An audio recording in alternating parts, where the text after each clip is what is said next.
Добро, еве неколку аспекти во однос на коридорот. Прво, тоа е извор на многу дисонантни тонови во владата. Примерот со една изјава министерот за транспорт со друга министерката за финансии во однос на средствата може, не може да се пренамерат. Очигледно дека станува збор за коридор кој што е НАТО коридор и служи за брзо распределување на сили војници од Италија, Албанија, Македонија, Бугарија и понатаму кон Турција. Тоа што премиерот го изјави на пресконференција е многу сериозно.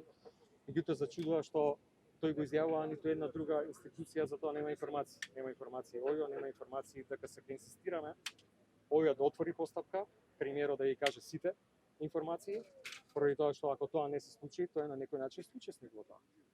И понатаму повторно го осудувам тој пристап на само користење на говорницата и пиар пораки за некакви сериозни работи.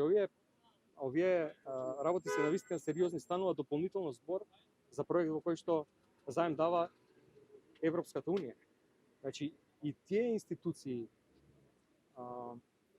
не мониторираат апропо ова прашање. Така да треба обвинителството да отвори постапки и да се расчисти тоа да треба.